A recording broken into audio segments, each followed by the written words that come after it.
Le Grand Dialogue. Le Grand Dialogue, l'émission de débat du studio Tamani sur votre radio. Le Grand Dialogue. ECO, c'est le nom de la future monnaie de la communauté économique des États de l'Afrique de l'Ouest, CEDEAO. Sa création est prévue en 2020. D'ici là, il y a plusieurs questions qui se posent. Qu'est-ce que ECO va réellement changer par rapport au franc CFA?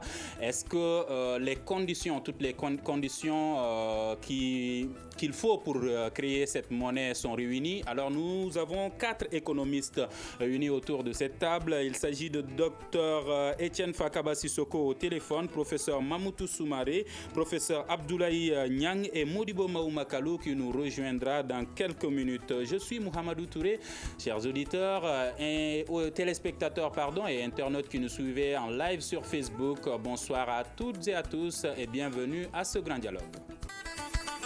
Le Grand Dialogue. Alors, professeur Mamoutou Soumaré, aujourd'hui on est en train de parler d'une nouvelle monnaie, ECO, qui devrait être créée en 2020. Quelle est l'utilité de cette nouvelle monnaie selon vous? Donc, avant de parler de l'utilité, il faudrait faire un petit rappel historique pour les auditeurs et les téléspectateurs, parce que ce n'est pas une nouveauté.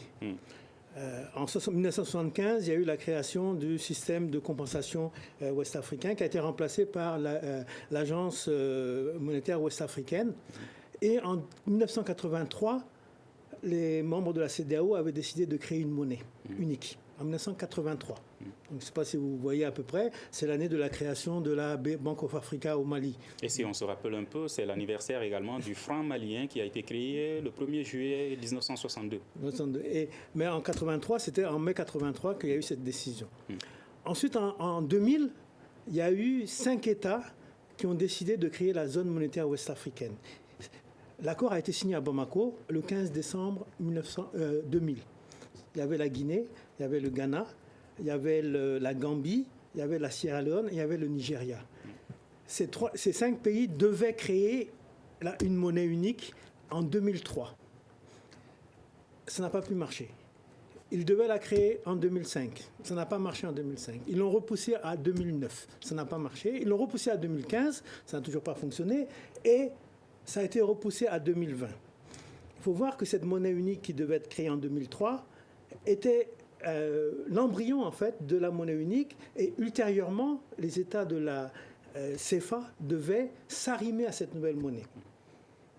Et vous constaterez que les 5 pays que j'ai cités, à part la Guinée qui est un pays francophone, ces 5 pays sont des pays anglophones. Donc ça c'est le premier point. Ensuite maintenant, il y a eu la réunion du 29 juin qui a décidé de créer la monnaie unique en 2020. Sachant que au moment de cette réunion, on a choisi le nom et on n'a pas choisi encore les symboles monétaires. Et les symboles monétaires doivent être proposés à la prochaine réunion des chefs d'État qui va se tenir le 15 décembre 2019. Donc, vous voyez, 15 décembre 2019, on va choisir les symboles pour une entrée en vigueur théorique en 2020. Ça, c'est pour situer le cadre.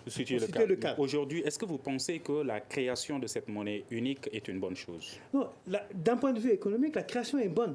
Personne, avec tous les relents qu'il y a par rapport au franc CFA, la fixité du franc CFA par rapport à l'euro, une monnaie surévaluée. On va parler sous peu des avantages et des inconvénients, mais déjà, vous pensez que c'est une bonne chose de créer cette monnaie unique? C'est une bonne chose, mais le problème, c'est la crédibilité de nos décideurs. Et on va y revenir en détail tout de suite. Professeur Abdoulaye Nyang, est-ce que vous pensez également que la création de cette monnaie unique qui va s'appeler ECO en 2020 est une bonne chose? Une monnaie unique pour l'Afrique est une bonne chose. Mais pas pour la CEDEAO uniquement? Oui, parce que moi j'ai commencé d'abord comme représentant auprès des 11 chefs d'État de l'Afrique centrale. À l'avènement de l'euro, on avait décidé d'avoir une monnaie unique pour l'Afrique. Donc les 11 États devaient être là sous l'égide du président Bongo Paix à son âme. Après, j'étais donc représentant de 1997 à 1999 en Afrique centrale. Je suis devenu représentant de 2007 à 2009 en Afrique de l'Ouest. Avec notre frère Mambé Sidibé, j'ai financé beaucoup de réunions pour arriver à ce qu'on parle aujourd'hui, en tant que le Bureau des Nations Unies pour l'Afrique de l'Ouest, la Commission économique des Nations Unies pour l'Afrique. C'est-à-dire que l'évolution actuelle ne permet plus à la CEDEAO d'avoir une monnaie uniquement pour les 15 États, sans pour autant ouvrir la possibilité pour les 26 États, c'est-à-dire les 11 États de l'Afrique centrale. Et dès que cela est ouvert, la monnaie unique de l'Afrique, au fur et à mesure, les autres pays de l'Afrique australe et tout vont se joindre là-dessus. Si on l'appelle ECO aujourd'hui, et que demain, la communauté des États de l'Afrique centrale l'appelle ECA, ça pose problème. Donc le mot ECO ne convient pas tellement compte tenu de la géopolitique actuelle. Maintenant, pourquoi pas avoir la monnaie? Il faut avoir la monnaie unique parce que le CFA est une monnaie unique créée pour permettre des avantages commerciaux, des avantages économiques à la France. Donc, le 26 décembre 1945, quand on l'a créé, c'était pour ça. Donc, si nous créons notre monnaie unique, nous aurons des avantages commerciaux, nous aurons des avantages économiques, mais mon frère a parlé de crédibilité. La crédibilité ne peut être possible que lorsque le Mali prend sa responsabilité. D'accord, et on va y revenir tout de suite. Docteur Etienne Fakaba Sissoko, êtes-vous contre cette création de la monnaie unique ECO ou vous êtes pour? Non, moi je pense que d'abord une monnaie c'est un symbole. Une monnaie c'est surtout une politique, c'est surtout un choix économique. Et de ce point de vue-là, en tant que question de souveraineté, que l'Afrique ou une partie de l'Afrique décide d'avoir sa propre monnaie ne peut être qu'une bonne chose, sinon une très bonne chose. Dans la mesure où, au-delà des questions d'utilisation de la monnaie, au-delà des questions d'usage de la monnaie, il y a surtout la question de la souveraineté économique des pays de l'Afrique qui se pose. Et c'est ce que nous avons toujours réclamé, que 60 ans, 50 ans après les indépendances de nos États, que nous ne pouvons plus continuer à utiliser une monnaie coloniale, à utiliser une monnaie ancrée sur une monnaie française, une monnaie dont nous n'avons pas la latitude de la gérer comme nous le souhaitons. Donc, toute autre forme de monnaie qui remplace le CFA, de notre point de vue, ne peut être qu'une très bonne chose et à saluer. Mais faut-il changer le franc CFA pour avoir une bonne monnaie ou faut-il juste le changer parce que, voilà, on n'en veut plus? Il faut changer, comme je l'ai dit, parce que le CFA est un symbole de colonisation. Il faut changer parce que la pratique du CFA pendant ces 50 dernières années ont montré que le CFA est un des facteurs du sous-développement de l'Afrique. Il faut changer parce que les réserves d'échange que nous avons dans les banques centrales françaises sont un handicap pour le développement de nos différents États. Il faut changer parce que le classement suivant l'indice de développement humain qui classe les pays suivant leur développement économique, suivant leur développement dans les secteurs sociaux de base, prouve à suffisance que sur les 15 derniers pays, que les 10 sont des pays qui utilisent le franc CFA. Alors je n'explique pas cela par le simple fait d'utiliser le CFA, mais c'est un facteur aujourd'hui qui ne doit pas nous échapper et qui doit être pris en compte dans l'analyse. Donc de ce point de vue-là, la pratique de nos économies dans le franc CFA a prouvé à suffisance que cette monnaie ne peut plus permettre à nos États d'entamer un processus de développement économique et social de nos économies. Professeur Soumaré, il y a sur Facebook Ag Mohamed Ahmedou qui demande, à la différence du franc CFA, qu'est-ce que ECO apportera fondamentalement dans l'autonomie des zones de la CEDEAO, précisément dans les pays francophones? Non, maintenant, au lieu d'être arrimés à l'euro, on va être maintenant dans un système de change flottant.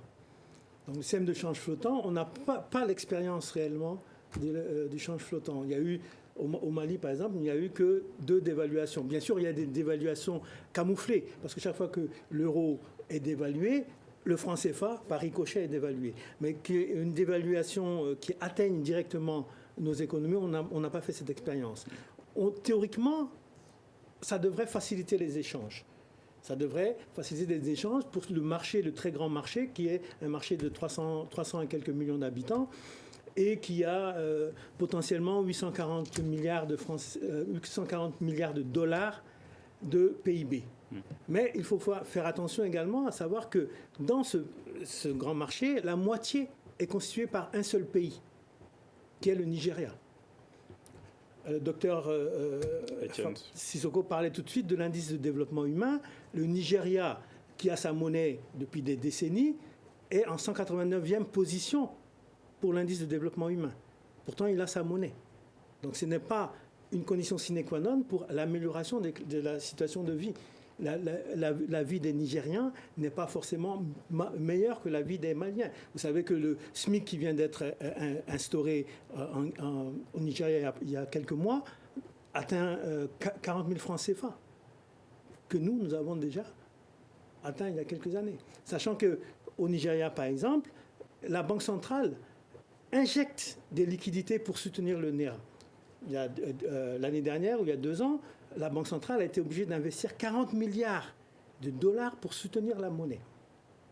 Donc, globalement, une monnaie unique, ça doit favoriser les échanges. Ça doit, mais sachant que si on regarde la zone CFA, la majorité des échanges ne se font pas entre les pays de la zone CFA. La majorité se fait vers l'extérieur de l'Afrique. Et les 2 zones CFA, monsieur parlait tout à l'heure de la zone CEMAC, il n'y a quasiment pas d'échange entre ces 2 zones. Donc ça également, c'est un problème qu'il faudra analyser. Donc justement, à quoi est-ce que ça va servir? Ça va servir bien sûr à la souveraineté africaine de la monnaie. Ça va également permettre, comme je le disais tout à l'heure, d'agréger d'autres pays. Vous savez que le Maroc a voulu entrer dans la CEDEAO. La Tunisie a frappé à la porte de la CEDEAO. La Mauritanie qui est sortie essaie de revenir on ne sait pas, elle voulait l'union du Maghreb arabe. Maintenant, elle a vu que ça n'a pas marché. Elle essaie de revenir comme associée avant peut-être ultérieurement de revenir. Mais ça va être les avantages. Mais il y a un autre élément dont on ne parle pas souvent. Il y a 2 catégories de pays dans la zone CEDEAO. Il y a les pays côtiers et les pays de l'Interland. Et on n'a pas réellement les mêmes avantages économiques, les mêmes avantages comparatifs. Vous reprenez tous les pays, que ce soit les pays de la zone monétaire ouest-africaine ou les pays de l'UMOA, nous sommes 3 pays continentaux, le Mali, le Burkina et le Niger. D'accord. Professeur Abdoulaye Niang, une monnaie unique est-elle réellement synonyme de souveraineté? Oui, c'est au moins la souveraineté monétaire. Ça, c'est une souveraineté aussi. La souveraineté monétaire, si désormais tu ne dois pas te présenter devant le trésorier français ou un ministre des Finances français pour faire quoi que ce soit, et ça, c'est déjà un signe de souveraineté. En matière de développement, de gouvernance, qu'est-ce que ça peut changer? Vous savez, c'est un moyen pour promouvoir le développement économique, le développement commercial. Mais maintenant, si on pense que quand on a la monnaie unique et que le développement va venir automatiquement, non. Il faut aller vers un système. Il y a le système économique, il y a le système monétaire, il y a tout ce qui concerne les autres relations sous-jacentes. Mais quand on fait une comparaison, par exemple, avec la Guinée-Conakry qui a sa monnaie aujourd'hui, est-ce que ça servit réellement à quelque chose? Non, mais si ça continue jusqu'à présent, ça a servi à quelque chose, sinon ils vont sortir. Je pense qu'il ne faut pas voir la monnaie de façon isolée. Il ne faut pas le voir comme simplement une équation. Il faut le voir dans le cadre d'un système d'équations. Aujourd'hui, il faut une vision de globalisation des relations co-entrepreneuriales où tous les pays africains vont être en co-entrepreneuriat avec l'Europe, avec les États-Unis et les autres. Et dans ces conditions-là, la monnaie que nous allons créer, qui doit être la monnaie unique de l'Afrique, mais je ne parle pas de la monnaie unique de la CEDEAO, cette monnaie unique de l'Afrique va être liée à un panier de monnaies.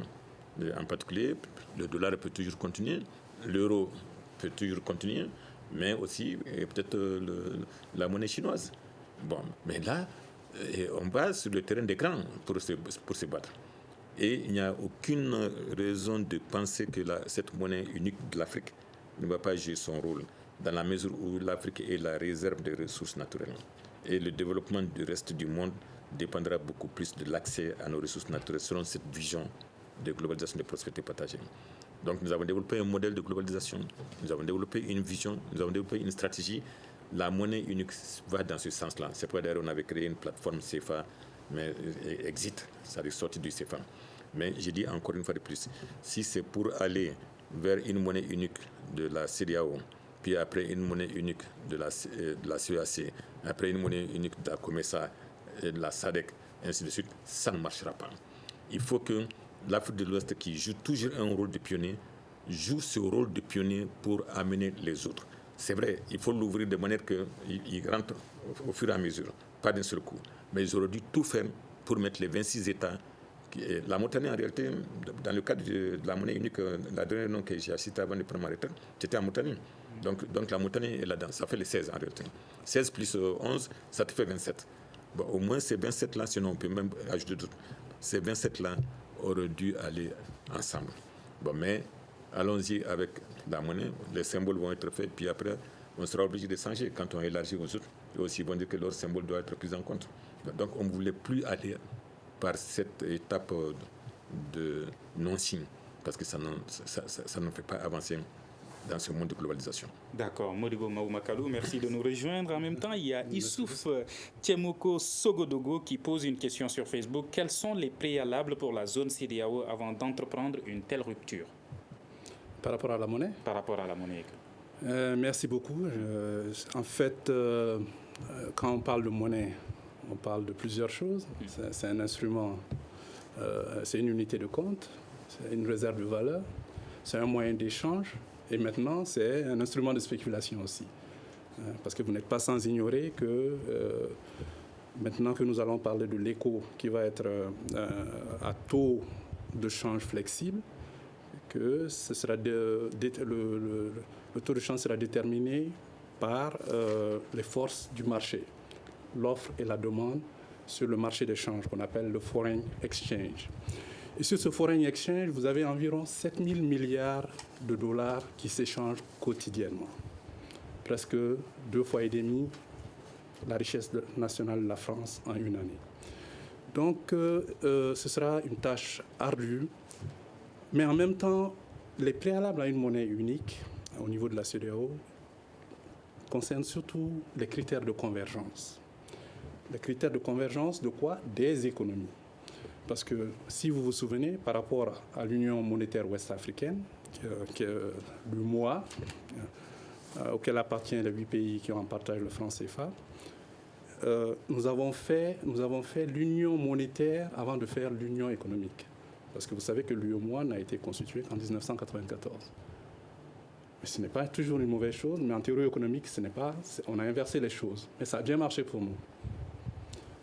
Donc maintenant, ces critères de convergence au niveau de la CEDEAO, Communauté économique des États de l'Afrique de l'Ouest, qui regroupe 15 pays, et dont 8 ont en partage le franc CFA. Ces critères de convergence sont divisés en 2 catégories. Vous avez les catégories de premier rang et vous avez les catégories de second rang. Mais sur ces 10 critères de convergence, il y en a 4 qui ne concernent pas les pays qui ont en partage le franc CFA. Par exemple, le taux de change effectif réel, et puis le taux d'intérêt aussi réel. Donc, nous avons une longueur d'avance au niveau de l'UEMOA. Et moi, à mon avis, je pense qu'en 2020, les pays qui en partagent le franc CFA seront prêts pour aller de CFA à l'ECO. Et vous n'êtes pas sans savoir que c'est la décision des chefs d'État, la 55e conférence des chefs d'État qui vient d'entériner le nom ECO le 29 juin dernier. Et il y avait 3 noms qui étaient parmi, je crois, une douzaine de propositions. Il y a 3 noms qui avaient tenu le haut du pavé. Il y avait l'ECO, l'AFRI, AFRI, et le COLA, KOLA. Donc il y avait quand même des critères pour choisir, et c'est ECO qui a pris le dessus. Et comme un des auditeurs a signifié un peu plus tôt, Economic Community of West African States, l'acronyme anglais de la CEDEAO, commence, les 3 premières lettres sont ECO, parce qu'il y a des gens qui m'ont signalé que ce n'était pas africain, qui ne savaient pas d'où ça venait. Il y a Cheikh Traoré même qui pense que ça ressemble un peu à Euro. Et à EQ.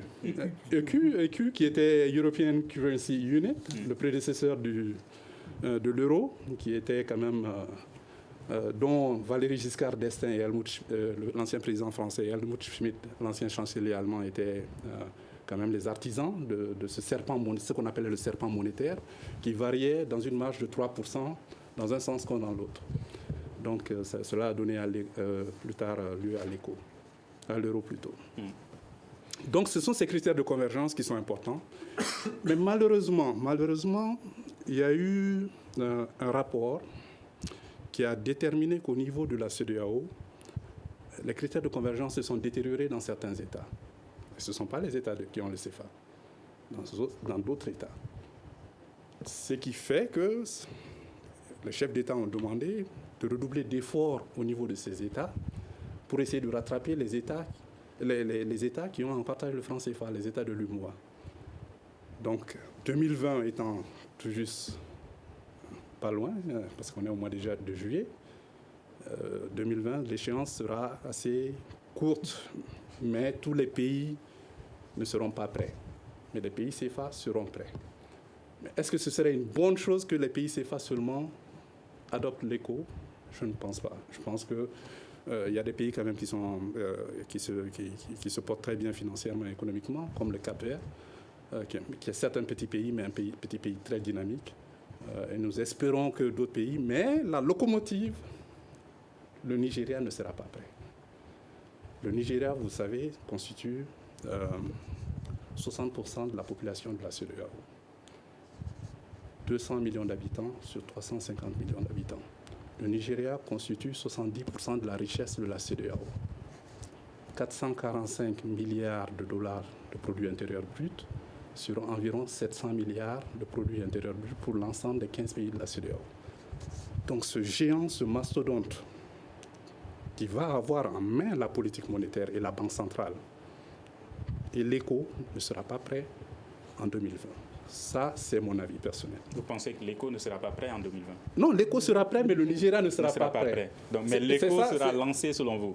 Je pense que l'éco sera lancé et il y a déjà eu 4 reports. D'accord. Vous savez, la monnaie, c'est la confiance, c'est la crédibilité. Si nous allons vers un 5e report, je pense que la crédibilité de nos chefs d'État, de gouvernement et de nos banques centrales risque d'être entamée. D'accord. Si je résume la position des 4 invités économistes sur ce plateau, c'est que la création de cette monnaie économique, de cette monnaie unique de la CEDEAO qui va être appelée ECO est une bonne chose. Maintenant, ça va commencer avec qui va accepter de rentrer dans cette monnaie unique? C'est là que se pose la question. Alors, docteur Etienne Fakaba Sissoko, une autre question. Qui ou quoi va garantir cette monnaie économique? Est-ce que la France sera derrière? Docteur Sissoko? La question fondamentale... Allô? Oui, allez-y. Oui, je vous disais tantôt que l'une des raisons pour laquelle nous quittons le système actuel, en tout cas pour ce qui concerne les pays de l'UEMOA, c'est la forte dépendance du CFA à l'euro. Donc, de mon point de vue, il n'est pas question de quitter cette forme de fonctionnement de notre monnaie actuelle pour aller dans un autre système dans lequel la France ou l'euro va jouer un rôle prépondérant. D'ailleurs, mes co-débatteurs ont parlé de la parité qui va être flexible pour cette monnaie, mais l'autre argument qui, de mon point de vue, est important à souligner, c'est la nature de la banque qui va garantir cette monnaie-là. Parce que nous sommes actuellement dans un système de banque centrale et nous allons évoluer vers un modèle unitaire de banque fédérale. Donc, dans un système de banque fédérale, ça sera beaucoup plus à l'image de l'économie, du fonctionnement de l'économie des États-Unis ou l'économie du Nigeria tout près, plutôt que le système actuel dans lequel nous sommes. L'un des avantages aussi que nous pourrons avoir avec l'utilisation de cette monnaie, c'est surtout le marché. Mao parlait tantôt de 200 millions de consommateurs au Nigeria tout près, mais aussi sur l'ensemble des pays, c'est plus de 400 millions environ de consommateurs. Donc un si grand marché utilisant une seule monnaie ne peut être bénéfique que pour les pays qui composent cette zone économique. Et l'autre argument aussi, c'est partant de l'expérience que nous vivons actuellement. Vous savez que la monnaie aussi, c'est un instrument de politique monétaire. Donc, dans un système flexible, nous pouvons jouer sur la parité de la monnaie pour pouvoir attirer les investisseurs étrangers ou pour limiter la venue des investisseurs étrangers sur un marché quelconque. Donc, aujourd'hui, avec l'utilisation du franc CFA, nous n'avons pas cette possibilité-là. Donc, en évoluant vers un système flexible, en évoluant vers un système de parité flottant, nous avons la possibilité, évidemment, d'ouvrir notre économie et surtout de permettre aux investisseurs étrangers de venir avec des taux de change que nous aurons choisis nous-mêmes et qui pourra évoluer suivant la fluctuation du marché, suivant la loi de l'offre et de la demande. Mais quelles seront les garanties ? Les garanties sont toujours en discussion, bien entendu. C'est pourquoi la réunion dont les collègues parlaient tantôt, la réunion du 29, a adopté la recommandation du comité technique selon laquelle les textes en l'état ne devraient pas être soumis au Conseil des ministres de la CEDEAO pour adoption. Cela montre clairement qu'il y a un certain nombre de détails encore qui restent à peaufiner pour véritablement définir toutes les garanties qui doivent accompagner cette monnaie-là. Donc aujourd'hui, de mon point de vue, ce qui est important, c'est surtout le principe. Le principe d'une monnaie unique, le principe d'une banque fédérale comme étant la banque qui garantira le bon fonctionnement de cette monnaie afin de soutenir et de garantir le processus d'intégration des pays. Mais c'est surtout la confiance et l'engouement que cette monnaie-là suscite au sein de notre zone économique. Parce que comme l'a rappelé quelqu'un, une monnaie, c'est la confiance. Et aujourd'hui, avec cette volonté de chacun des États membres, cette volonté politique de chacun des États membres à aller vers cette monnaie-là, il n'y a pas de raison que la confiance qui doit l'accompagner ne puisse pas véritablement prendre le dessus. Justement, parlant de confiance, il y a Zoumana Coulibaly qui rappelle sur Facebook qu'en 2017, dans Jeune Afrique, le président de la commission de la CEDEAO, Marcel de Souza, avait déclaré « La monnaie unique de la communauté économique des États de l'Afrique de l'Ouest ne verra pas le jour en 2020, contrairement à ce qui était prévu. » Alors, qu'est-ce qui a changé? C'est ça sa question. Non, de mon point de vue, aujourd'hui, cette information est contraire aux conclusions de la conférence des chefs d'État qui s'est tenue le 29 juin dernier. Donc, de mon point de vue, cette déclaration n'est même plus d'actualité de mon point de vue. Ce qui est important, c'est surtout les critères de convergence qui ont été rappelés. Et aujourd'hui, c'est le retard lié justement à la mise en place de cette monnaie qui fait qu'il y a une sorte d'instabilité au niveau du maintien de certains pays en termes de critères de convergence. Parce que quand vous regardez en 2016, 2017, 2018, il y avait 4 ou 5 pays qui avaient atteint les critères de convergence de premier rang. Mais qu'ensuite, ils sont revenus à 3 pays et aujourd'hui, aucun des pays n'a atteint les critères de convergence là. Parce que ces critères de convergence ont été établis pour encourager les pays à accélérer le processus de mise en place de la monnaie unique. Donc, de mon point de vue, ce qui était important, c'était cette volonté politique affichée et ce courage politique de nos chefs d'État d'entamer enfin ce processus-là. Parce que 4 reports, il n'y avait rien techniquement qui justifiait ce nombre de reports-là et surtout ce temps fou que nous avons mis à mettre tous les dispositifs en place pour enfin aboutir à la naissance de cette monnaie-là. Donc, de mon point de vue, il n'y a pas d'obstacle technique à la mise en place d'une monnaie. Et je ne suis pas d'accord avec Modibo qui pense que le Nigeria n'ira pas. Le Nigeria ira parce que le comité technique qui a validé l'ensemble du processus de création de cette monnaie unique-là est dirigé par justement un des barons de la Banque fédérale du Nigeria. Donc il est au courant de tout ce qui se passe Et c'est eux qui ont même défini les critères qui doivent être mis en place. Donc, s'il n'était pas sûr que son pays ou qu'un bon nombre de pays dont la survie de la monnaie là dépend n'étaient pas prêts pour engager le processus, je pense que les conclusions du rapport auraient évolué dans un autre sens. D'accord, professeur Soumaré, vous avez parlé de crédibilité. Est-ce que cette crédibilité des dirigeants africains est aujourd'hui à hauteur de souhait? Avant de répondre, je voudrais abonder dans le sens de M. Modibo. La conférence, dans son article 12, dans le communiqué du 29 juin, dit que la politique monétaire est axée sur le ciblage de l'inflation. L'inflation, c'est l'un des critères de premier rang. Et le taux d'inflation doit être inférieur à 5%. Le Nigeria est à 11-12% depuis 5-6 ans. Chaque année. Donc le critère de premier rang. Le but même de la Banque centrale, c'est de lutter contre l'inflation. Contrairement à la Banque centrale américaine qui a un double objectif, qui est le premier objectif, c'est la lutte contre le chômage. La Banque centrale américaine, la Réserve fédérale, a comme but principal de lutter pour le plein emploi. Et secondairement, lutter contre l'inflation. On se trouve en présence d'un pays dominant qui ne respecte pas un des critères fondamentaux de premier rang. Ça, c'est le premier point. Le deuxième point, c'est que le Nigeria ne répond pas à une économie divergente des autres pays de la zone. C'est un pays pétrolier. C'est un pays pétrolier, un pays exportateur. Les autres pays sont des pays importateurs. Leur intérêt est contraire à l'intérêt des autres pays. Donc, il faudra bien réfléchir. Les chefs d'État doivent bien réfléchir à tous ces problèmes. Ne pas voir l'économie du Nigeria, qui est vraiment très importante, la moitié du PIB de la zone, mais il faut voir que c'est quand même, les chiffres parlent d'eux-mêmes. 49% du produit pétrolier viennent du Nigeria.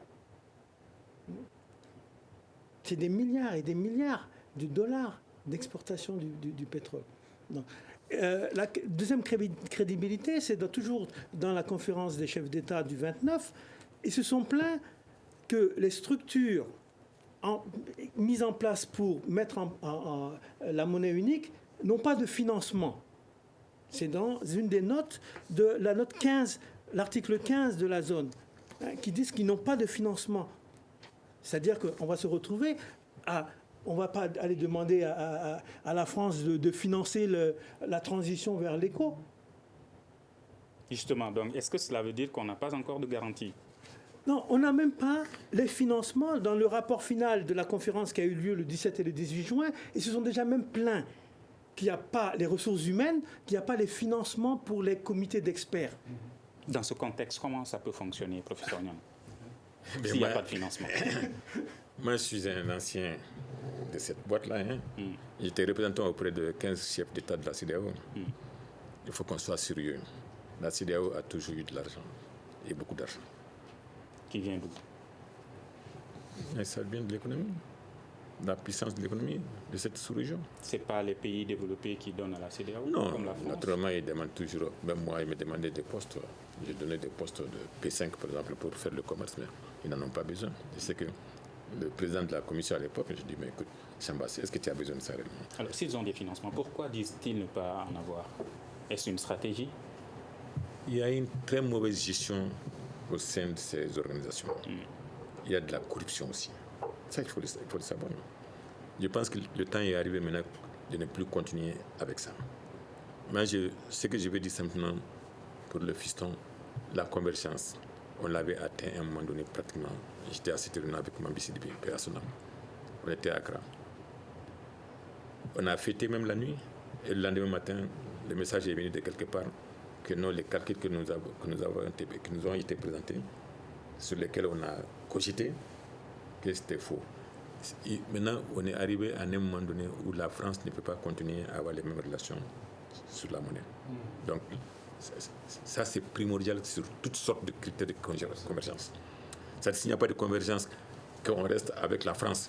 Mais Mais après, la France dit, bon, je vous ai laissé tomber. Qu'est-ce que vous allez faire le lendemain? Vous allez dire que, bon, il nous a laissé tomber, on était dans son dos, là, il a dit, non, il ne veut plus de nous. Donc, qu'est-ce que tu fais? Mais s'il n'y a pas de financement, comment ça va marcher? Puisque ce sont ces dirigeants qui ont annoncé la création. Moi, je dis encore au début de mon intervention que le Mali, c'est l'État prééminent qui a la responsabilité de l'initiative. L'or africain doit venir dans le jeu. Il ne faut pas aller vers la monnaie d'abord sans créer la co-entreprise Sanou de l'Afrique, qui va mettre toutes ces petites co-entreprises-là entre État malien et Rangold et machin, et puis bon, en RDC, il faut les mettre ensemble. Dans ce cas, la question qui se pose, sommes-nous prêts? Non, on est prêts. Mais depuis longtemps, on dit qu'on était prêts, mais après, on reporte. Il a dit, ce n'est plus crédible de dire encore qu'on va reporter. Donc, on va là-dedans, et puis, on va commencer à nager. La Guinée, tu crois que la Guinée était prête pour prendre sa monnaie? La Gambie, son dalasi? Non, on est prêt. C'est une question de volonté. Et cette génération de leaders politiques que nous avons, à l'heure actuelle, surtout dans les pays francophones, ils vont disparaître dans les jours à venir, dans les semaines à venir, dans les mois à venir. Et ce sont eux qui sont un facteur bloquant dans la gestion. La gouvernance, tant que la gouvernance ne change pas, on ne sera jamais prêt pour quoi que ce soit en Afrique. Et les autres sont fatigués de nous. Même les Nations Unies aujourd'hui, l'aménagement est fatigué de nous. Barkhane est fatigué de nous. Les CFA aussi, ceux qui gèrent le CFA sont fatigués de nous parce qu'on les critique de partout. Donc, c'est une question de vie ou de mort pour l'Afrique. Cette monnaie-là, 2020, est cruciale pour avoir la monnaie unique, pour amorcer le processus de création de la monnaie unique de l'Afrique.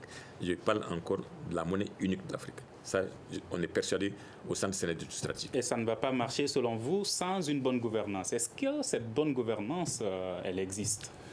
Moi, ce que je retiens, je pense que nous avons atteint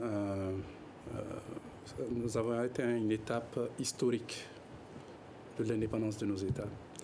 Si je me réfère à l'indépendance et au discours du président Modibo Keïta, quand même, lorsqu'il a émis le franc malien en 1962, et ce que Kwame Nkrumah, les Gilchrist Olympio, tous ces pères fondateurs, ces pères de l'indépendance avaient entrevu pour le panafricanisme et la mise en commun de nos ressources pour une prospérité partagée. Cela est très, très important. Je pense que la décision qui a été prise le 29 juin est une décision politique forte, courageuse et historique. D'accord, mais si c'est adopté, cette décision est prise dans un contexte où, professeur Niang vient de le dire, c'est un cercle corrompu selon lui qui a pris cette décision et aujourd'hui c'est un cercle corrompu qui dit également ne pas avoir de financement. Est-ce que ce cercle peut gérer une monnaie? Non, moi ce que je retiens du communiqué final de la conférence, la 5e conférence des chefs d'État et de gouvernement de la CEDEAO, ils ont réitéré encore l'engagement à une plus grande et libre circulation des personnes et des biens au sein de notre communauté, la communauté économique des États de l'Afrique de l'Ouest. Ils ont demandé de renforcer le marché intérieur, le marché commun aux 15 États. Le docteur Sissoko vient de le dire, ça fait une population, la CEDEAO fait environ 370 à 380 millions d'habitants, près de 400 millions. Donc ça va être un vaste marché intérieur contre les 150, 170 millions de l'UEMOA. Mais aussi, ils ont parlé de consolider la sécurité et la paix et la gouvernance. Parce que quand on parle de monnaie, on parle de confiance. Quand on parle de monnaie fiduciaire, fiducia, c'est du latin, ça veut dire confiance. Et pourquoi je pense que le Nigeria ne sera pas prêt? Parce que le Nigeria est en train d'exorciser ses propres démons. Le docteur Tsumare vient de le dire. Le Ghana et le Nigeria ont des taux d'inflation à 2 chiffres. D'accord, il nous reste 5 minutes. Est-ce que ces États se font même confiance? Les États se font confiance, mais le problème, c'est la transparence. D'accord. Et ça me permet de poser la dernière question à tous les invités. Aujourd'hui, pour que ça marche, Dr Modibo Maou Makalou, comment est-ce qu'il faut procéder pour que cette monnaie puisse être une réussite? Cette monnaie, je pense que les chefs d'État ont parlé d'approche graduée. Je pense que ceux qui sont prêts vont commencer et ceux qui ne sont pas prêts peuvent suivre par la suite. Et je pense qu'on peut avoir une zone, parce que ça avait été déjà prévu, qu'il y ait 2 zones. Ceux qui sont prêts vont aller et ceux qui ne sont pas prêts vont entamer des réformes structurelles pour pouvoir rejoindre la zone A par la suite. D'accord. Docteur Etienne Fakaba Sissoko, selon vous, pour que ça marche, comment est-ce qu'il faut procéder? Moi, je pense que la méthode par graduation est une bonne méthode. Ça permet de donner du temps à ceux qui ne sont pas encore prêts. Mais le plus important de mon point de vue, c'est qu'on ne fasse pas une fixation sur la lutte contre l'inflation comme c'est le cas actuellement. L'inflation en soi n'est pas une mauvaise chose, surtout pour les économies qui ont besoin d'investissement et d'investissement dans des secteurs sociaux de base, dans les infrastructures. Donc, à côté de cela, il faut promouvoir la bonne gouvernance et il faut mettre une pression supplémentaire sur les États pour que véritablement la bonne gouvernance puisse s'installer définitivement dans ces pays-là et pour le bien-être des populations de façon... Ne pensez pas, vous pas qu'il faudrait commencer par ça, la bonne gouvernance, la lutte contre la corruption avant la création de cette monnaie? La lutte contre la corruption, la bonne gouvernance, ce n'est pas un État, c'est un processus. Et aujourd'hui, je pense qu'au regard des institutions qui sont créées dans le Docteur Sissoko, la création d'une monnaie est également un processus. Absolument, mais dont le résultat peut être vu tout de suite. Ce n'est pas la même chose que lutter contre la corruption ou instaurer un état de transparence, un état de bonne gouvernance. Ce n'est pas la même chose. Donc, de mon point de vue, l'un n'empêche pas l'autre. Il faut véritablement que la volonté politique, qui est, de mon point de vue, la première des choses à instaurer, soit de rigueur. Et avec cette rencontre, avec cette décision, ce communiqué historique, comme le rappelaient certains, il n'y a pas de doute que la machine de la monnaie unique CEDEAO est véritablement en marche et sera mise en œuvre à partir de 2020, comme souhaité par les chefs d'État. Professeur Soumaré, comme la Banque centrale américaine, est-ce qu'un des objectifs devrait être la lutte contre le chômage? On devrait ajouter dans les objectifs de la future Banque fédérale ouest-africaine, je ne sais pas quel le nom on va lui donner, la promotion de l'emploi et la lutte contre l'inflation. Mais également, vous avez posé la question par rapport à la mise en place. Il faut que tous les États aillent de bonne foi dans la mise en place de la monnaie unique. Monsieur Modibo parlait tout à l'heure, Dr Modibo parlait du Nigeria. Le Nigeria, selon la Banque africaine de développement, c'est l'un des pays qui a le plus de barrières non tarifaires à l'entrée des produits dans son pays. Le Nigeria a 222 normes de barrières à l'entrée des produits, ou même de ouest-africains. Il a été critiqué à plusieurs reprises pour ne pas respecter les normes même de la CEDEAO. Et le Nigeria étant le leader de la zone, il faut qu'il entre de bonne foi dans ce processus.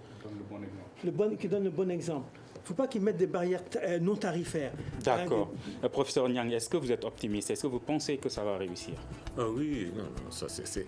Moi, je vais au-delà de la zone. Dans ce contexte de mauvaise gouvernance, de corruption, ça va marcher?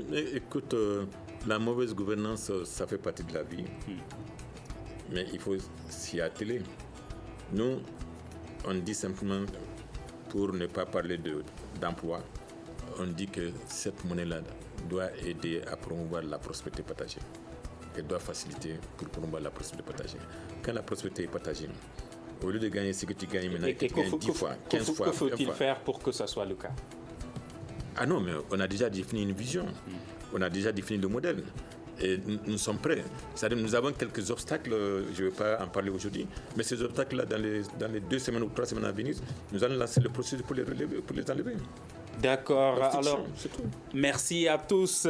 Modibo Maou Makalou, Dr Etienne Fakaba Sissoko, professeur Mamoutou Soumaré, professeur Abdoulaye Niang, tous économistes qui étaient invités du grand dialogue de ce soir. Auditeurs, téléspectateurs et internautes, vous qui nous suivez tous les jours également, il est attendu une monnaie de la CEDEAO ECO en 2020. Nous l'attendons. Et je vous rappelle également que demain, le grand dialogue de Studio Tamani va recevoir l'ambassadeur Fort-de-France. Comme invité spécial, vous pouvez déjà poser toutes les questions que vous voulez à l'ambassadeur.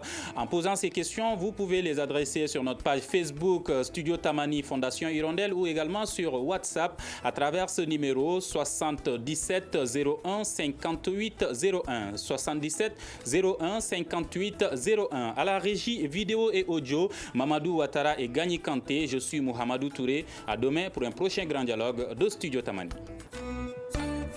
Le grand dialogue.